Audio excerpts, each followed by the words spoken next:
All right, we should be live. Just wait for a few people to get in here. I got the DS pulled up, Chuck. I don't know if you have that. Yeah, I can see your screen now. Okay, cool.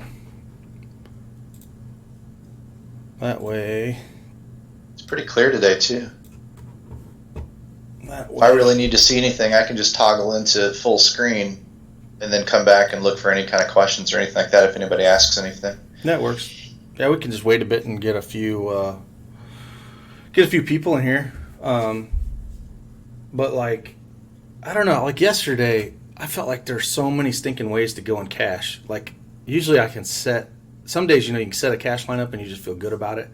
Like you feel like there's not 2 or 3 pivots off every position.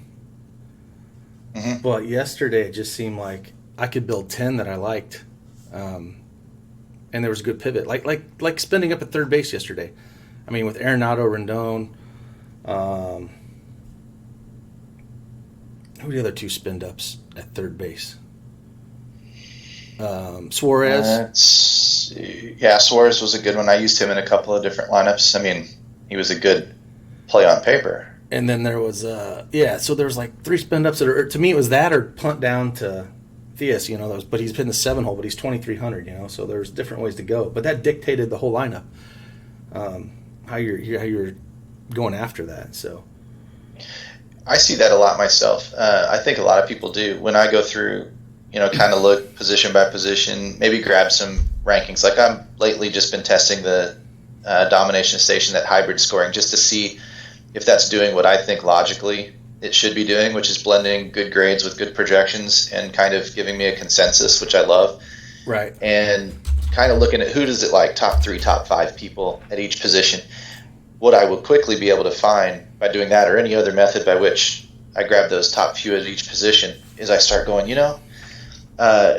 this position looks like it's going to be really scarce. There's no value guy in this position in this top 3 to top 5 players. So it tells me immediately I'm going to need to start spending up at this position. So I need to be looking for value somewhere else so that I know where to go grab that value when I need it, so that I can come back and pay up here, because it's critical to pay up here. Yeah, and it's like, I pulled up this head-to-head that I was against yesterday, because outside of one guy in Flores who was 2K at second base, all those guys I were on. So like here, a good example with Rendon. I ended up on him, but I could have easily went this route.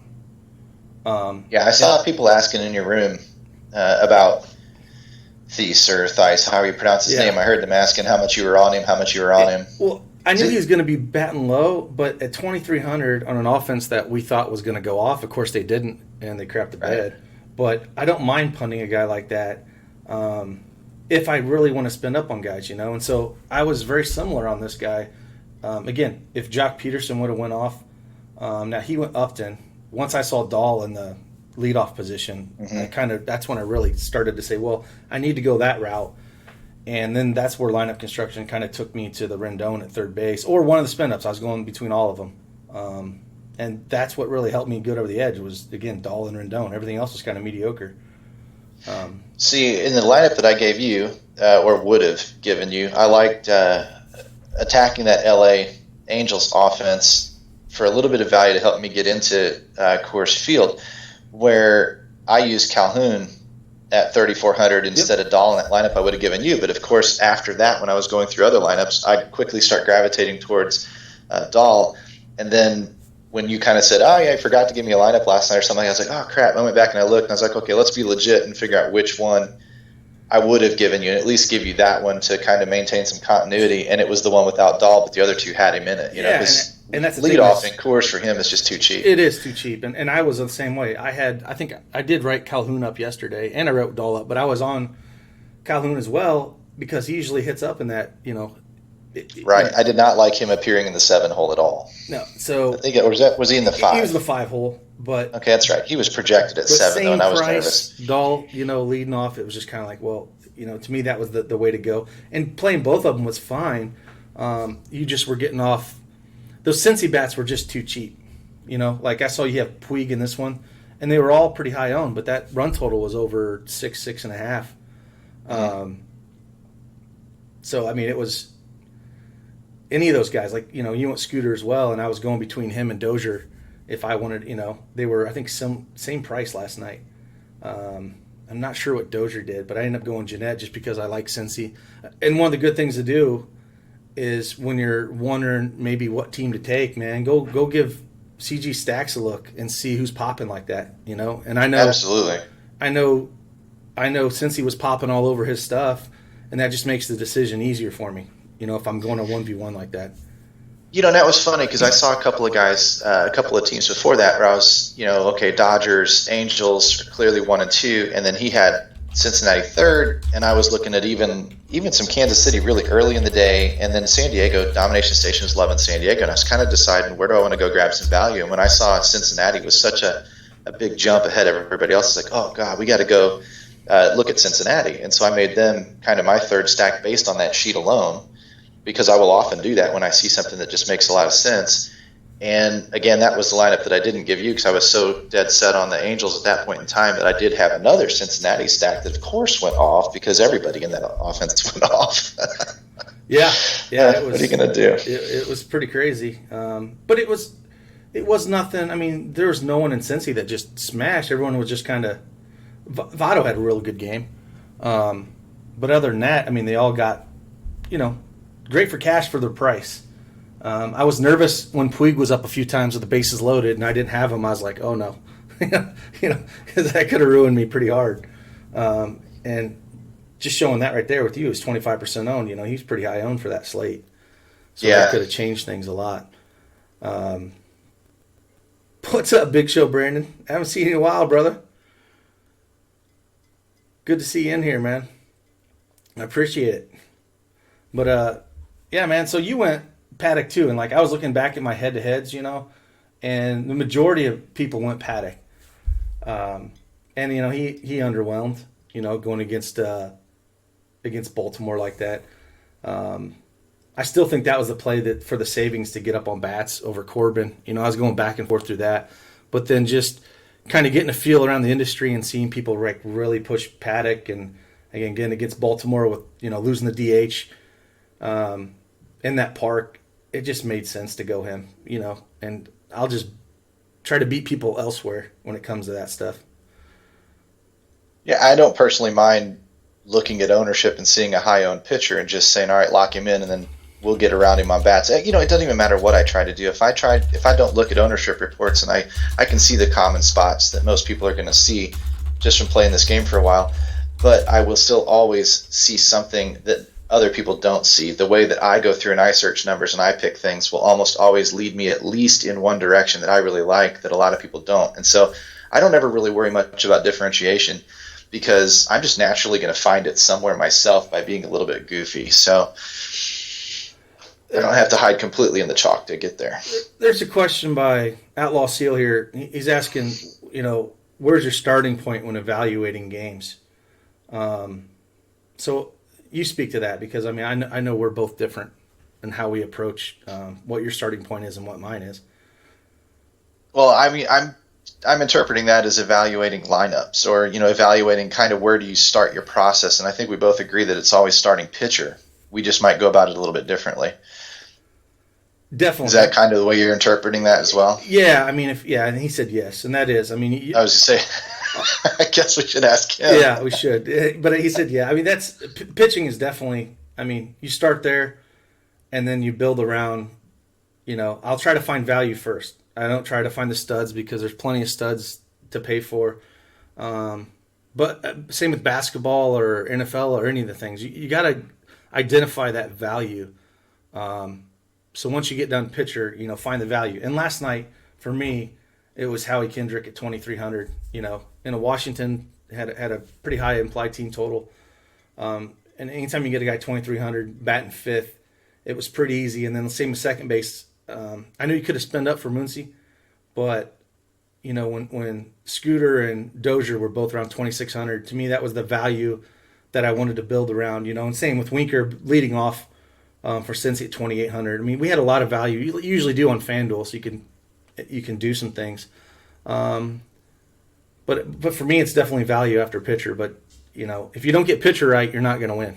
I mean, whatever your process is, it needs to have a few key factors in there. Number one, especially in cash games, we don't screw around with pitching. Some nights, if you have to pay up, you just have to pay up. We all want the cheap pitcher, don't get me wrong, but you're going to have to spend up for the consistency, for the floor plus the upside, and you're just going to have to set the bar high in the core of your cash lineup if you're going to get past most people. But from there, you're going to want to see what offenses you're going to want to see a lot of players out of. Are we in Coors, or is Cincinnati popping, or whatever the heck the case may be. And then you're going to need to find value as well, because that's a key to building, especially when you're already paying up for pitching, is you're going to need to know where that value is. And we talked a little bit before some guys hopped in the room on where do you find it, when you find that value, you're going to look and evaluate position by position. And like you said last night, third base was just too important to really punt unless you were going to just completely punt it. There were 3 or 4 or 5 top options there that were expensive, so you just knew you're kind of going to have to spend up there, which means when you go searching for value, you're going to want to find it at second base, at catcher or first base, whatever, so that when you get to that phase in your building, because this is where you mentioned we do things differently, I will lock in that pitcher that I like, and then I will look for stacks that I like. I will look for, that's the hybrid side of me. I will look for, I love Cincinnati, I love LA, I love the other LA team, I love whatever. This is thinking on last night. And then I'm going to find who in those offenses do I want. Sometimes with Cincinnati, I can get 3 or 4 cheap guys in there, and now all of a sudden I can go take a secondary stack or some one-offs or something like that really round the lineup out. But some nights that 3 guys is coming out of Coors and they're priced up. But I still need to know where my value is. I still need to know in that middle part of my process, where am I going to go grab all of that value so that I can get my average salary remaining back up and actually round out my lineup, because nothing ticks me off more in Slack for these guys when we come in and we say, not just the how's your lineup stuff, but when we come in and say, I only have 2,400 left for a shortstop, so who do you like there? Well, nobody. I don't like any of them there. Yeah. You never should have gotten to that point in your process. You should have seen it coming in the middle part of your process, worked on your average salary remaining through value plays when you still had options, so that you can then turn around and round out the end of your lineup, picking between quality players, not, well, I only have $4 left, so I guess I have to go to McDonald's tonight, because that's never going to lead you in the right direction. No, and that's why once you get pitcher done, you should always, in cash, to me, or most lineup construction for me, is you build with that value. That way I'm not picking a turd, like you said, at 2,400 or whatever it is. There's a lot more quality plays up there in that 3 to 4K range where, I can make a case for more of them. But when you get down in that, low 2K range on FanDuel, there's only a handful of plays that are cash viable. And if you plug those guys in, it's much easier to build your cash lineup that way. So that's a great point on that. Big Nate had a question. He says, when doing your lineups for these head-to-heads, 3-mans, etc., are you looking to do stacks? If so, are you looking at certain numbers like 2-2, 3-2? For me personally, Nate, I don't look at stacks. I mean, sometimes they organically happen when I'm building my lineup, but I don't go out of my way saying I'm going to stack. I know a few times when I played Chop this month, I had 4-man stacks. I wasn't looking for that, but it just happened that the salary made it, and they were the right plays in my opinion. But like you see, like last night, I didn't have any real stacks. I had 2 Washington, 2 Cincy, 2 guys from Coors, and Trout. So there's no, I'm not looking in cash. I'm just trying to build the best lineup I can, and sometimes it's a stack, sometimes it's not. To further on that point, I think that we ask these questions about 4-3-1, 3-3-2, do you stack, do you not stack? And the answer from a lot of us, whether it's any coach in the Army, or Keg specifically, is usually going to be, well, it depends. Let the slate come to you, evaluate the slate. That sometimes sounds like a cop-out answer, but it's really not. The more you start getting experience, the more you start talking with the coaches and interacting in the forums, you'll start figuring out that we're going to let the slate come to us. We don't try to build around rigid black and white rules. I always do this first. I always do this next. No, because every night is different. Every slate is different. And like you said, you try not to stack. And believe me, when we were doing those head-to-heads and you came at me one night with a full-on 4x4 stack, and it was not on some 4-game slate. It was a pretty good size 7, 8, 9-game slate. And I went, what the hell is that? Yeah. But hey, when it's right, it's right. I mean, it's just, you have to remain open-minded to some nights I'm going to stack, some nights I'm not. Don't put yourself in that little, square peg trying to fit into a round hole saying, I have to do a 2x2 or I can't do more than 3 guys in a stack on an offense, because some nights that's not necessarily right. Yeah, I mean that's perfectly right. I mean that's to piggyback off that a little bit. Like we were talking about, if there's a late scratch or something happens where you're looking to pivot off of a guy, I see so many times that people just try to pivot off that one position and won't try to rebuild their lineup a little bit with 2 to 3 guys. And that's where they get stuck in that, well, I got to find someone that's 2,400. No, you have a whole lineup you can rebuild. Like figure out where, you can come down a little bit and maybe get a little bit more salary to even it out a little bit. So that's kind of how, to piggyback off what you were saying, is don't pigeonhole yourself with that stuff. One more question here. Let's see. Mr. Dallas says, can you have a similar mindset when building a GPP lineup or just picking the best lineup? For me specifically, when I do GPP, if I'm doing a single entry, I don't worry about it. I'll just build the best lineup. But if I'm doing MME, mass multi-entry, you tend always run a 4-3-1 or a 4-4 stack in FanDuel. If I'm throwing 150 lineups up, that's just normally how I do anytime I MME baseball.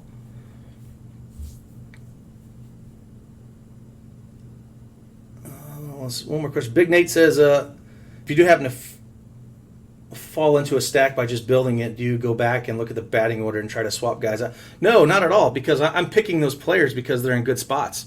I'm not trying to say, well, Absolutely. I want 1 through 4. No, it happened because, I want all the lefties, say for the Dodgers or whatever, and I got, Peterson and Muncy in the 1 and 2 hole, but I got guys sitting in the 7 hole, and maybe Bellinger's in the 5 hole that night or whatever it is.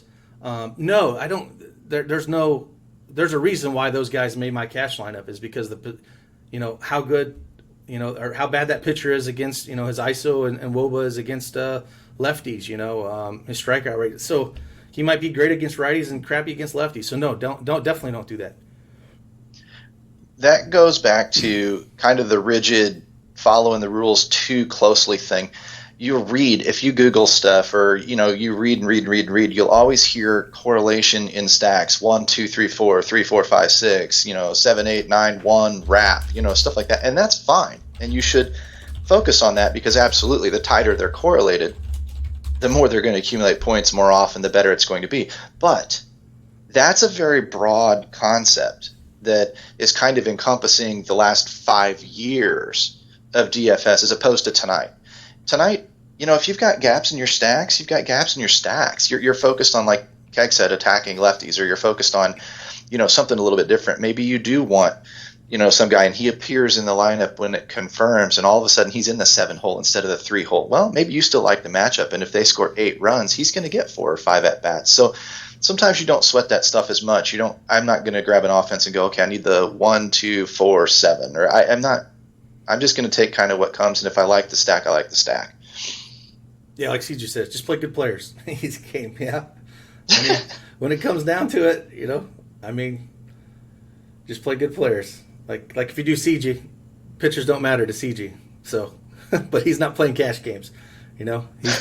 He's playing MME where bats matter a little bit more in pitching in that environment. But when you're building cash games, again, spend all your time getting that pitcher right and build from the bottom up with your value. And that's, if you just do that and work on that process, you will slowly see yourself building better and better cash lineups. One thing before we go into like today, just kind of how I'm looking at lineup construction is another thing with, I put that sheet up kind of, early in the day and things change. So make sure you're in Slack where we kind of talk how things, happen. Like when Chuck Nasty got, pulled and Dahl was leading off last night. I mean, he jumped all the outfielders because of that. So we'll kind of mention those things and that kind of changes. And it's kind of hard to go back and change the sheet. Are trying to help you make decisions and also change my own lineup. So keep that in mind. That's actually the biggest selling point for a light member to a full VIP member with DFS Army, because you don't get those last minute pivots. And I mean, there's just no way to bring them to you. It's not that we don't want to. There's just no way to really bring them to you.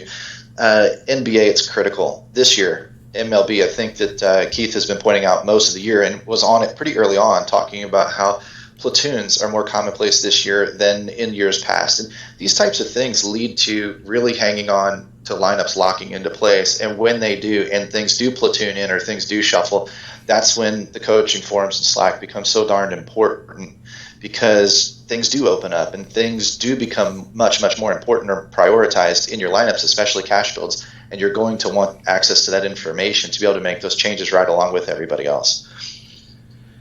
So today's a massive slate. I like these for cash games because you can get a little wrong and you can still cash pretty well on these, because there's a lot more room for error in big slates in cash, or the smaller the slate size. If you don't have a guy, he's just going to kill you. So usually the cash lines are a little lower in these, unless there's just absolute chalk.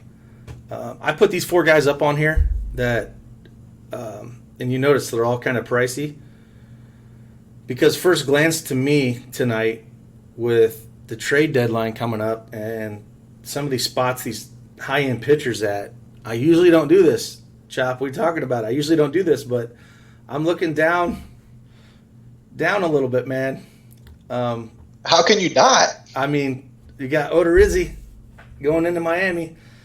Thank you, because I ran him against you once in cash, and you clowned for it hard. We got Canning at 6,700, at home against Detroit.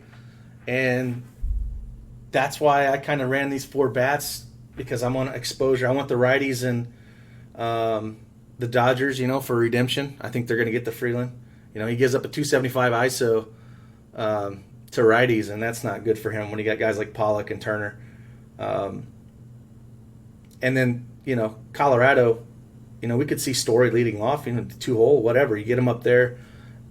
It's just easy when you plug in one of these pitchers. And to me, it's like, with all the question marks on the high-end guys, at first glance, I'm looking to plug in one of these guys, man. You throw in a $6,700 pitcher. Even after all that, I got 3,100. I want a piece of New York. With that, I think the Yankees are the highest implied team total right now. Mm-hmm. So, at first glance, when I build my dummy lineup, that's kind of how I'm starting it right there. And I know to say to go to value, but I'm usually paying up for pitcher. But on a slate like this, if I'm going to go to a guy that's 6-7K, I don't really need to look for the value. I don't have to go that route. I can tell you, I like Verlander as much as the next guy, but when you can get a similar strikeout upside matchup, and you can get really good Vegas support of the game, not saying that guy's going to get the win, but of course saying that the team is in line to get the win, which means the pitcher should do fairly well, then that's a lot of support that I can get. And when I can get that for darn near half price, it is hard to pass up. Now, I know bats are flukier than arms, and arms are your safety and your floor. But if I can get something at Walmart for $2.50, why the hell would I pay $7 for it? It just, to me, doesn't make a lot of sense. So I'm with you. I'm looking down in some of those prices. Odorizzi and Canning, if I had to pay up, I wouldn't go all the way to Verlander. I might be looking at a Syndergaard type. But, there are things there that are going to raise questions. And if I'm going to have a question mark on Syndergaard, and I'm going to have a question mark on, Verlander's price, and I'm going to have a question mark on, Canning's ability, recency, or whatever, and Odorizzi's recency, then I might as well have the question marks for cheap as opposed to paying top dollar for questions. Yeah, and be careful, Syndergaard, with the trade deadline coming up. That could sure really kill you today. So just be careful with him. But there's, we can go a lot of ways here. So, look for the sheet later on today, and check out where all the coaches are at, and get a good feel at it. But again, start with that pitching, and if you do go low, you get a lot of options here. And again, I think it's going to be Yankees, Colorado, Dodgers, and I think this is a game where that Coors game could actually go off. But Raleigh said one thing. He said last night I played a single entry GPP, Paddock was 85% owned. Do you feel most of the field tends to pivot off the top pitchers, and does that represent an opportunity to just take the top guard regardless of price? I think with single entry, what a lot of people do, and what I did this month, is I took my cash lineup and I threw it in it just to see how it would do all month. I don't usually do that. I usually like to take my cash lineup and do like a 2v2 or 3v3, change out some guys that are chalky, or maybe pay down a little bit at pitching and get a few more bats, or pay up higher at pitching and find a few more value at bats. So I think with him being owned that high, I think a lot of people do just throw in their cash lineup in them single entries. Yeah, I would agree with you. I know that the rule of thumb that I tell people when they first come into Slack all the time is your single entry stuff is generally, if everybody's only got one shot at something, they're typically going to be a little bit safer than they should be because they're a little bit scared to lose. They're scared to look really, really bad. Right. It's when you get into the more multi-entry stuff that people say, okay, well, I can take a chance here. And the more entries they get to throw in that thing, from 3 to 5 to 10 to 20 to 150, the crazier and crazier and crazier their lineup combinations become, because, YOLO, they've got it, they've got all their safe stuff in there and they've still got more opportunity to take chances. So they start going off the rails. So my general philosophy is save some of your goofy contrarian type stuff for your single entry type of tournaments, because that's generally where you're going to max out your leverage. Doesn't mean it's always the best play, but it's where you're going to get a lot of leverage. And in the MME type of stuff, if you have a little bit bigger core of some of the safer stuff, you're not maybe going to win the tournament, but you can get that floor of your overall 150 lineups up in there more. I'm not an MME player. That's just a general philosophy. That's not CG or somebody recommending to you that that's what you should do. I'm just telling you, when somebody gets one shot, they're going to play safer than they should. And when they get a ton of shots, they're going to gamble more than they should. Yep. And Boomer mentioned something in there that, he did. He dropped in all the guys that are in that have trade implications in the MLB News and Notes forum and Slack. So check that out and make sure, if you're building lineups and whatnot, just look at those guys and just be wary. If we hear anything, we'll definitely post it in there. But that's a good list to look through, and and Syndergaard is on there. So, but yeah, man, if we don't have any more questions, it's just a quick video recap, and we can keep doing these and talk about anything. Again, we got with NFL and preseason coming up on Thursday. I think I'm going to do one of these videos in a pod to kind of drop how I'm going to attack that. And Chris has his notes out already. So it should be fun, man. It's starting up the best time in daily fantasy sports, man. When football gets here, college football, NFL, then NBA and hockey, it just gets unreal. It's just a lot of fun. So, but yeah, absolutely. I don't have anything to add to that. I think that this is just kind of quick, get in, get out, 30 minutes or so. Let's look at what happened yesterday, what went right, what went wrong, what can we learn from it, and then where do we at first glance, see where we're going today, and then move forward from there. Definitely. It's been fun, Chop, and always. We'll keep doing these, and again, encourage you to get in here and ask questions, and we'll do the best to help you out. So, see you guys in Slack, man. Deuces.